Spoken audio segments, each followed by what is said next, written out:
Hi, I'm Rabbi Zoot, and welcome to the channel. I want to talk about an area of sales that does not have to do with Judaism for a minute. In fact, it doesn't have to do with religion at all. I want to tell you the story about drugstores. Drugstores like CVS and Walgreens.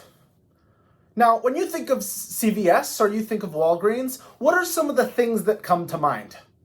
You think about the pharmacy. If you're anything like me, maybe you think about a cold pop. Other people call it soda. Or maybe you think of a candy bar or some makeup or any of the other things that they might sell. Well, one day, the people at CVS were having this conversation about what is it that they think about when they think about their own company.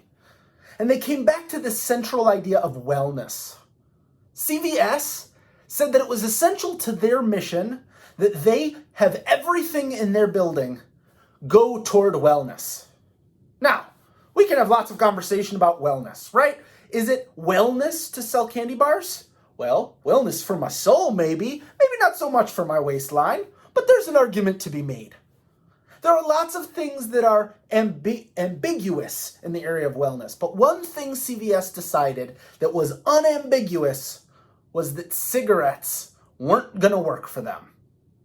Cigarettes were exactly in opposition to their ultimate goal. They, at CVS, couldn't realize a way for you to sell cigarettes in good conscience while also trying to tell people our number one mission is that we bring others wellness. And so they announced, we're not going to sell anymore. We're not going to sell cigarettes, not because we're not allowed to sell cigarettes, but because we don't think it's ethical to have cigarettes be one of the ways we make money. If we do, it's for the money, not for the wellness, and we're not in that business. This was a big thing, right? CVS was turning down paying customers who were willing to say, here's money in exchange for cigarettes, and CVS was saying, your money is not as important to us as your wellness, and we think we can get your money and your wellness a different way. Well, of course, as you might expect, after CVS makes this announcement, somebody goes to Walgreens and says, hey, Walgreens, what do you think? You're in the same industry. You probably have very similar goals. How are you thinking about your sales of cigarettes while CVS is over here saying we're not going to do it? And Walgreens gave an answer that is critical to the conversation we're having. Walgreens said, we comply with all federal regulations and mandates. That was their answer. When asked, why do you do something? Their response is, because we're not breaking any rules, therefore we're protected. Now, why is that so important? Because at the end of the day, we have to think about our mission. What is our central goal that says, I am on the right path and I am doing the work that I was put on this planet to do? If we're not on that mission, if we're just doing something because it's the easy thing to do and we can make a quick buck, we're in the wrong business. And so when we think about this idea of what does it mean to just comply with federal regulation as opposed to have a vision for our value, this example gives us the opportunity to think about what are the things we do in Jewish spaces that are absolutely on brand? And what are the things that we do that are just, we do them because that's what we do? I take attendance at my religious school. It's pretty typical. But I don't have a spreadsheet. I don't have a long list. I don't record from one week to the next in order to keep tracking data on, we saw little Jimmy 73% of the time, and he didn't cross my 80% threshold, therefore we have a problem. Nah, that's silly.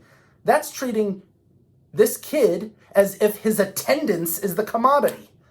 That's not the commodity, because not all absence is treated equally.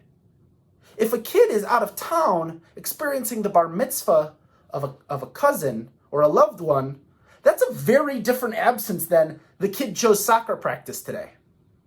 Now let's even go one step further. What if a kid chooses soccer practice today instead of religious school? Is my job as the rabbi to call that parent and say you made the wrong choice? Or is my job as the rabbi to know that my kid has a passion for soccer and to use that as an inroad for building relationship? To use that as an opportunity to say, how did you do last week? It's so good to see you. I'm glad you're here with us. Why don't we kick the ball around after school? that little shift, that little change is profound at our ability to build relationships and change the way we talk about Judaism and change the way we talk about religious institutions.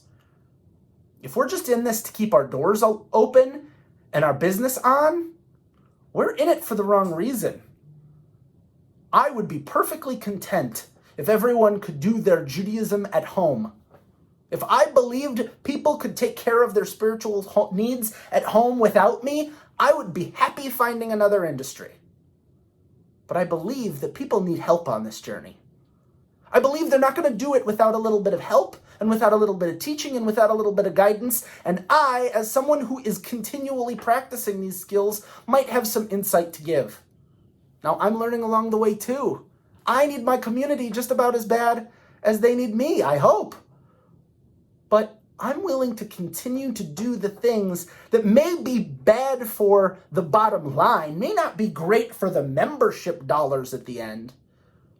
But I still believe that if we do the right things for the right reasons, the money will come, the membership will come, and all the right things will happen in the right order.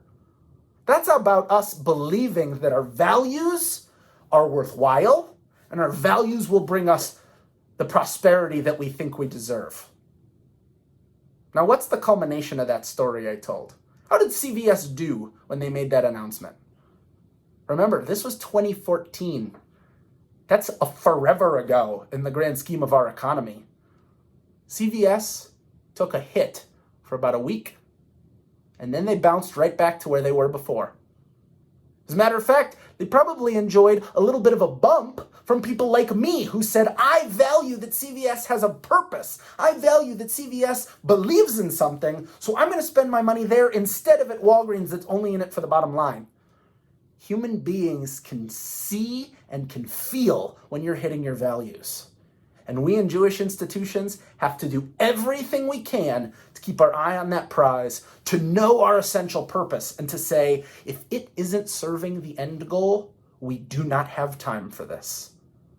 Because there's a lot of great work to do, and we haven't even scratched the surface on the work we can do to make people's lives better. And there's more than one lifetime's worth of work to do, but I'm not going to waste a lot of the time I have doing the work that isn't worth doing. I hope you enjoyed this video. I hope you share it with someone who might find it interesting or meaningful. I also want to know, this is our 7th video in a row, and it's in a 7th different location. We're trying different backgrounds, we're trying different sites, we're trying different ways of doing this. So let me know what you think. Which background was your favorite? Which color might you like best? I want to know what you think, because I want to continue to give a product that can be meaningful and engaging, because if you like what you see, you'll like what you hear.